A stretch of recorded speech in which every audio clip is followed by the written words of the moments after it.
apa yang terjadi. Sebagaimana disampaikan Nabi Muhammad, kalau sudah ibu meninggal dunia, ada seruan di atas sana yang didengar oleh semua makhluknya kecuali manusia, dan itu merupakan ujian kepada mereka. Apa bunyi daripada seruan itu? Telah meninggal ibumu yang karenanya aku mudahkan kau mendapatkan pahalaku. Telah meninggal ibumu yang karenanya aku mudahkan kau melebur dosa-dosamu. Telah meninggal ibumu yang karenanya aku mudahkan kau mendapatkan derajat yang tinggi sisiku. Sekarang dia sudah tidak ada lagi, maka carilah dengan susah payah. Hati-hati, hati-hati. Jangan sampai kita itu melukai perasaan orang tua, baik itu ayah apalagi ibu. Kalau kita ingin senang hidupnya di dunia bersama keluarga, kita ingin senang hidupnya dengan kesehatan kita ingin senang hidupnya dengan harta benda kita, maka taatlah kepada orang tua, bikin orang tua kita tersenyum dan ridho kepada kita. Pasti kita akan mendapatkannya. Urusan dunia, orang tua syaratnya, orang tua perantaranya. Tapi kalau urusan ilmu yang bermanfaat dan urusan akhirat, itu adalah guru-gurunya yang menentukannya. Itulah makanya Nabi SAW bersabda, ridullah fi ridul walidain wa sakhatullah fi sakhatil walidain. Ridho Allah terletak kepada ridho kedua orang tua. Orang tua itu ada 3, yaitu orang tua yang melahirkan kau, adalah yang memindahkan daripada alam rahim ke alam dunia. Dan orang tua yang mengajari kalian adalah yang memindahkan dari alam dunia ke alam akhirat, dari alam bumi ke alam langit. Dan yang ketiga adalah orang tua yang kamu kawin dengan putranya atau putrinya. Dia telah memindahkan daripada alam jomblo ke alam kawin, alam yang kurang pahala menjadi alam yang banyak pahala. Sebaik-baik orang tua itu adalah orang tua yang mengajarkan kalian. Jadi kalau urusan dunia, orang tua kita yang melahirkan, itulah syarat utamanya. Tapi urusan ilmu yang bermanfaat maupun akhirat kita, itu ditentukan oleh guru kita yang mengajarkan kita, yang mengenalkan kita kepada Allah dan Rasulnya. Oleh karena itu para hadirin muliakan Allah Ta'ala, kenapa saya lakukan itu? Karena saya tahu bahwasanya semua amal saya, walaupun saya ini seorang dai ya tingkat nasional, mungkin dikatakan orang seperti itu, bahkan ke luar negeri dan sebagainya, memang benar saya punya majelis di mana-mana, memang benar saya punya karangan itu 20 lebih, tapi belum tentu itu ada pahalanya. Tapi kalau sudah orang tua ridho kepada kita, maka pasti Allah akan meridhoi kita, dan semua amal kita akan diterima oleh Allah SWT. Tapi kalau sudah orang tua tidak ridho kepada kita, jangan berharap. Walaupun kita jadi ustaz, walaupun kita jadi seorang dai, walaupun kita menjadi seorang presiden, walaupun apapun yang kita lakukan, Allah tidak akan melihat sama sekali kepada amal ibadah kita. Oleh karenanya pantas kalau Nabi kita Muhammad SAW bersabda, "Falyamalil baru ma sya'an ya'mal, falan yadkhulan nar, wal ya'malil aku ma sya'an ya'mal, falan yadkhulal jannah." Silakan orang yang berbakti pada orang tuanya, lakukan dosa apa saja, silahkan, tidak akan masukkannya ke dalam neraka. Tapi silahkan juga bagi mereka yang durhaka pada orang tuanya, tidak lakukan apa saja daripada kebaikan apapun, tidak akan masukkannya ke dalam surga. Oleh karena itu para hadirin yang dimuliakan Allah Ta'ala, kesempatan kita itu adalah dibangun dari sekarang. Kata Imam Syafi'i, beruntung kalau punya anak menjadi seorang thalibul ilm seperti mereka para alumni yang sekarang menjadi para panitia yang akhlaknya bagus-bagus. Semoga seperti itu, seperti yang saya kira dan saya memahami mereka semuanya. Semoga seperti itu dan menjadi tauladan bagi masyarakatnya. Kita lihat apapun yang mereka lakukan secara otomatis sampai kepada orang tuanya. Mau mereka bersedekah, mau mereka sholat, mau mereka bertasbih, mau mereka berselawat, mau mereka mengajar, mau mereka menulis, mau mereka apapun yang mereka lakukan, otomatis. Walaupun ketika saya mau berkhutbah seperti ini, yang pahalanya sangat luar biasa kalau saya lakukan karena Allah SWT, kalau diterima Allah Ta'ala, maka sama seperti orang yang bersedekah dengan sebaik-baik kendaraan. Di zamannya Nabi sebaik-baik kendaraan itu adalah unta merah. Kalau sekarang ada mobil di pameran yang paling akhir itu mereknya itu Lamborghini. Itu harganya itu 27 miliar. Nah, jadi setiap ustadz, setiap dai, setiap habib, setiap orang alim itu mengajar seperti sekarang ini. Lalu ada yang mendapatkan nasihat satu orang saja, apalagi 2, apalagi 3, apalagi 100, apalagi 1000. Maka dengan bilangan orang-orang yang dapat hidayah tersebut, maka kita seakan-akan sedekah dengan 27 miliar. Secara otomatis masuk pahalanya kepada orang tua. Kenapa? Kalau nggak ada orang tua, nggak ada orang alim ini. Nggak ada orang tua, nggak ada ustadz ini. Beruntungnya kalian yang menjadi orang tua yang anak-anaknya masuk dalam pesantren. Tapi kalau kita punya anak jadi presiden, jadi saudagar kaya, bahkan paling kaya di Indonesia, kalau mereka tidak sedekah, lalu dihadiahkan pahalanya kepada orang tua, tidak akan sampai pada orang tua. Tapi kalau orang tua yang menjadikan anaknya menjadi orang alim, maka apapun yang dilakukan oleh orang alim itu akan otomatis sampai semua kebaikannya kepada orang tua. Semoga kita termasuk sebagai orang tua yang punya anak, sebagai seorang santri yang menimba ilmunya Nabi Muhammad SAW. Amin, amin, ya rabbal alamin. Kemudian yang ketiga adalah kita simpan untuk amal kebaikan kita. Oleh karena itu para hadirin memuliakan Allah Ta'ala, pentingnya majlis taklim yang sekarang ini kita adakan dan kita mulai, entah per minggu, per 2 minggu, atau per bulan. Pentingnya kita itu kepada pengajian semacam ini seperti halnya pentingnya kita kepada makan dan minum setiap harinya. Sehingga Imam Ghazali dalam kitab Ihya Ulumuddin mengatakan, kalau orang itu tidak makan selama 3 hari 3 malam, maka dia akan mati. Sebagaimana hal itu terjadi pada badannya, maka hatinya juga seperti itu. Kalau dia tidak ikut makan dengan makanan rohani sampai 3 hari 3 malam, maka hatinya bisa akan mati. Itu yang terjadi. Nah, oleh karenanya pentingnya kita itu kepada pengajian semacam ini sangatlah besar. Ambil satu contoh, kenapa kita perlu kepada majelis taklim? Satu, kita ini hidup di dunia. Kenapa dikatakan dunia? Karena dunia itu adalah tempat yang memang Allah ciptakan, dari mulai Allah ciptakan tidak pernah dipandangnya dengan rahmat. Sehingga dikatakan dunia. Apapun yang ada di dunia, selama itu masih sifatnya dunia, maka tetap dia itu adalah hina. Sehingga Nabi SAW mensifatkan dunia yang hina itu dengan mengatakan, ad-dunya mal'una, mal'unun ma fiha illa zikrullah wa mawala wa aliman wa muta'aliman. Yang artinya dunia itu semuanya itu dilaknat oleh Allah Ta'ala. Tahu kan dilaknat? Jauh daripada kebahagiaan, jauh daripada rahmat, kecuali 3 hal. Sampai dikatakan Nabi SAW, dunia itu dilaknat. Ah, kenapa? Karena memang dunia itu diciptakan itu bukan untuk kita bersenang-senang, tapi dunia itu diciptakan untuk kita diuji dan dicoba. Itulah maksud Allah Ta'ala berfirman dalam Al-Quran, وَجَعَلْنَا بَعْضَكُمْ لِبَعْدٍ فِتْنَةً أَتَصْبِرُونَ. Dan kami jadikan antara satu dengan yang lainnya di antara kalian itu adalah untuk fitnah, sebagai fitnah. Untuk apa? Untuk supaya Allah mengetahui apakah kalian itu benar-benar sabar atau tidak. Nah, oleh karena itu, maka bagaimana mungkin kita itu bisa lepas daripada ujian-ujian Allah kalau seumpama kita tidak pernah mempelajari bagaimana cara mengatasinya, bagaimana cara kita mengenal fitnah itu. Sama halnya seperti kalau seumpama di dalam kajian pengajian semacam ini kita dikasih minuman oleh panitia. Kita tahu sebelum minuman itu disodorkan dan diberikan kepada para hadirin, kita tahu sebelumnya itu minuman itu diberikan racun oleh panitia. Misalnya, apakah ada di antara hadirin yang akan meminumnya? Pastinya kalau dia itu logikanya masih wajar, masih sadar, dan masih sehat, tidak akan meminumnya. Kenapa? Itu racun, bisa meninggal dia kalau dia minum. Nah, maka itu pula kenapa dia itu tidak minum? Karena dia tahu. Nah, sekarang kalau seumpama seseorang yang dia itu menjalani kehidupan yang sudah pastikan oleh Allah Ta'ala, hidup itu dari mulai balik kita sampai kita meninggal itu ujian, cobaan, yang kalau kita itu mau merenung sedikit, kita lihat bagaimana anak-anak kita ketika menghadapi ujian dan cobaan yang cuma 2 kali dalam setahun, yaitu cawu pertama, cawu kedua. Sampai sebegitu repotnya kita sebagai orang tua, sampai datangkan guru untuk mengeleskan mereka, hanya untuk supaya mereka itu lulus dan tidak gagal dalam ujiannya. Padahal itu cuma ujian yang menentukan naik kelas atau tidak naik kelas. Yang itu rasanya mungkin setahun 2 tahun, pahitnya itu seperti itu. Nah, ini masalahnya adalah kita itu masuk neraka atau masuk surga.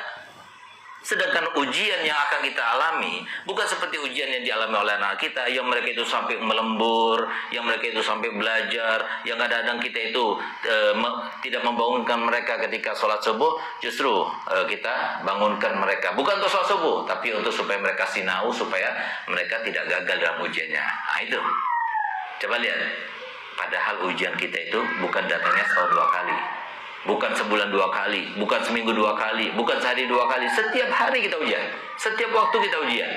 Ujian menghadapi mertua yang kayak begini sifatnya, ujian menghadapi manusia-manusia yang kayak begini sifatnya, ujian menghadapi istri kita, ujian menghadapi anak kita, semua itu ujian.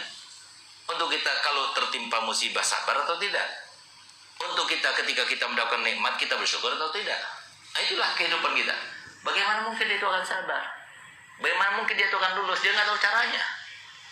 Oleh karena itu, maka cukup sebagai bukti kenapa Nabi SAW mengatakan, siapa yang dikehendaki oleh Allah Ta'ala dengan kebahagiaan, keamanan, kesejahteraan, kesentosaan, maka dia akan diperdalam dalam agamanya. Kenapa?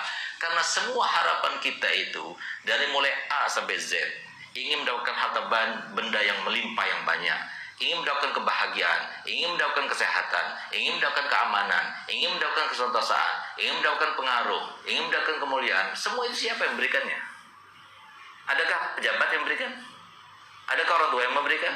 Sama memberikan Allah SWT. Bagaimana mungkin Allah Ta'ala yang akan memberikan itu semuanya, tapi dalam keadaan kita sebagai hambanya yang disuruh dengan perintah-perintah tapi tidak melaksanakannya, yang diperintah untuk menjauhi larangan-larangannya tapi kita melakukannya, kemudian Allah ridho, kemudian Allah akan memberikan itu semuanya? Tidak mungkin itu. Sebagaimana tidak mungkinnya seorang presiden kemudian akan mengangkat stafnya misalnya untuk naik jabatan kalau dia itu ada seorang pembangkang. Nah, itu yang terjadi. Nah, oleh karena itu maka penting sekali kita itu untuk menghadiri pengajian-pengajian semacam ini. Oleh karena itu kita memohon pada Allah Ta'ala semoga berkat pengajian yang dilaksanakan, berkat para habaib yang hadir, berkat para ulama yang hadir, semoga kita semuanya mendapatkan keberkahan mereka semua, sehingga yang ada semuanya mendapatkan keberkahan semuanya. Yang banyak dosanya Allah ampunkan dosanya, yang punya hajat Allah kabulkan hajatnya, dan terutama semoga kita semuanya dilepaskan secepat-cepatnya, sesingkat-singkatnya oleh Allah Ta'ala daripada pandemi corona ini. Semoga Allah angkat sehingga kita itu bisa belajar lagi, kita bisa berkumpul lagi dengan para ulama, kita bisa bertatap muka lagi, kita bisa para wali santri mengunjungi putri-putrinya yang mereka juga rindu kepada orang tuanya. Tapi apalagi apa yang bisa kita lakukan karena keadaan semacam ini?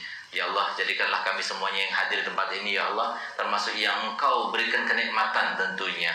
Maka hendaknya Engkau sempurnakan kenikmatan itu, ya Allah. Dengan kami tidak keluar dari tempat ini kecuali sudah Engkau sempurnakan. Kami berada di dalam hati kekasih-Mu Muhammad SAW.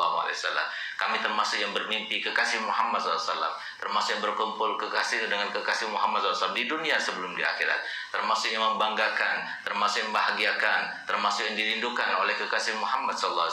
Ya Allah, jadikanlah semua yang kami miliki daripada Engkau yang Kau berikan kepada kami, modal-modal yang Engkau telah anugerahkan kepada kami, baik itu berupa harta benda, baik itu berupa ilmu dan pengamalannya, begitu pula hidayah dan ibadah, semuanya yang Kau berikan, ya Allah, yang tidak ada usaha sama sekali dari kami, bukan karena apa yang kami lakukan, bukan karena hasil daripada apa yang kami upayakan, tidak sama sekali, itu hanya dari-Mu, ya Allah. Sempurnakanlah untuk kami, ya Allah. Sebagaimana Engkau telah memberikan kepada kami sebuah anugerah, sempurnakanlah untuk kami, ya Allah, sehingga kami mendapatkan kemuliaan bukan cuma di dunia, tapi di dunia mulia, di alam barzah mulia, di alam mahsyar mulia karena bersama Nabi Muhammad SAW, dan di alam akhirat ketika melewati sirat bersama Nabi Muhammad SAW. Rabbana atina fid dunya hasanah wa fil akhirati hasanah wa qina azabannar. Wa sallallahu ala sayyidina Muhammadin wa ala alihi wasallam. Alhamdulillahirabbil alamin.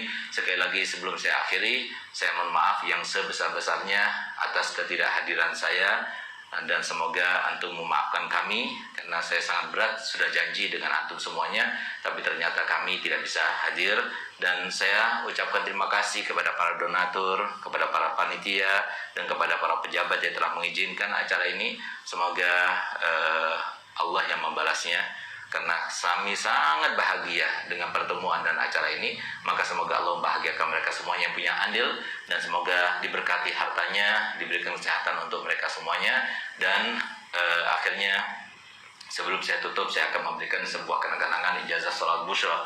Salawat busyra itu adalah salawat yang diimpikan oleh salah satu putra abah saya, Habib Hasan Baharun, tepatnya pada tahun 2016, dan tepatnya lagi pada malam 10 Muharram, yaitu malam Asyura.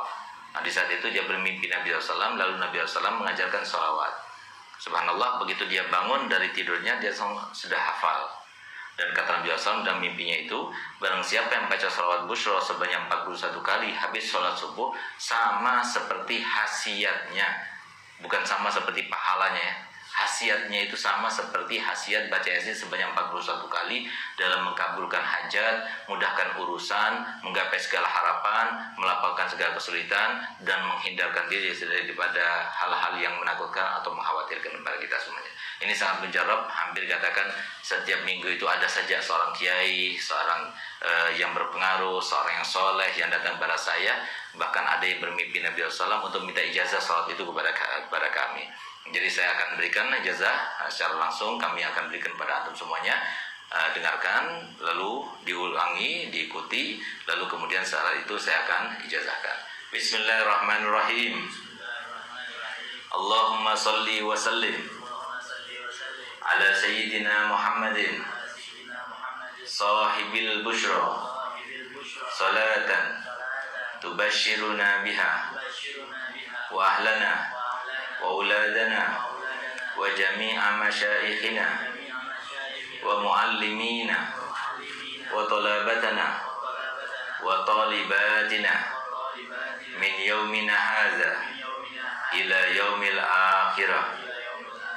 Jadi kalau benar bacanya seperti yang saya baca tadi, maka antum semuanya yang hadir di sini maupun yang ikuti live, saya akan berikan ijazah untuk membacanya, dan saya akan berikan ijazah untuk berikan ijazah kepada yang lainnya, karena ini soalnya Nabi, sebarkan sebaik-baiknya supaya mereka mendapatkan hasilnya dan manfaatnya.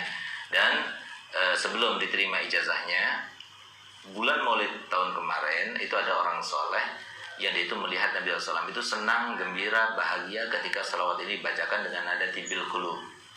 Nah, jadi kita akan baca 3 kali dengan niat semoga semua hajat kita dikabulkan, yang sakit Allah sembuhkan, yang sudah yang belum dapat jodoh semoga Allah berikan, sudah waktunya Allah berikan yang soleh dan solihah, dan semoga Allah berikan keturunan bagi yang tidak mendapatkannya, dan semoga Allah mengangkat yang namanya pandemi ini dari negeri kita yang tercinta, insyaallah.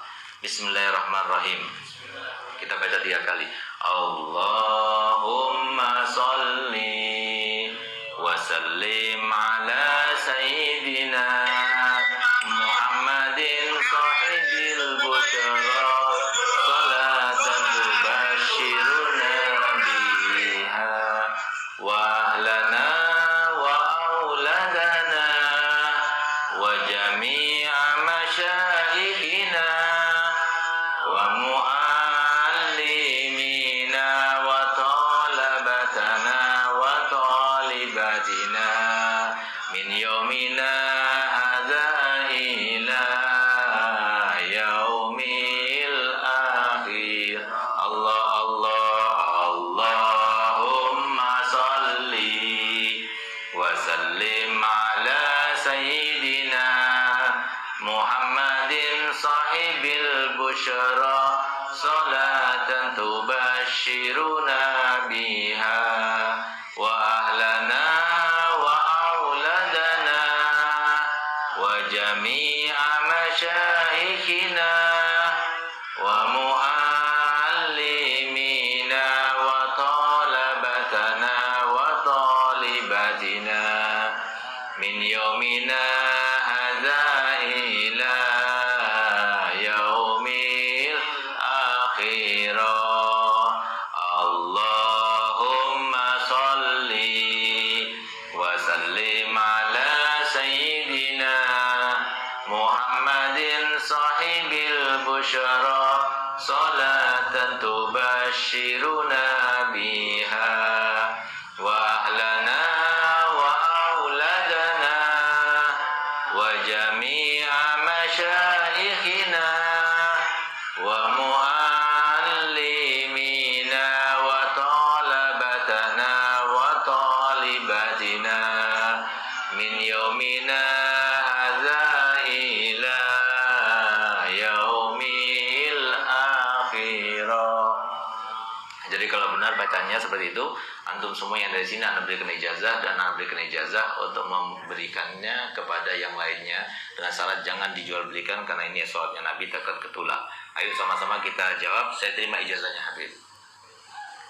Kurang lebihnya saya mohon maaf. Sekali lagi wabillahi taufiq wa hidayah. Wassalamualaikum warahmatullahi wabarakatuh.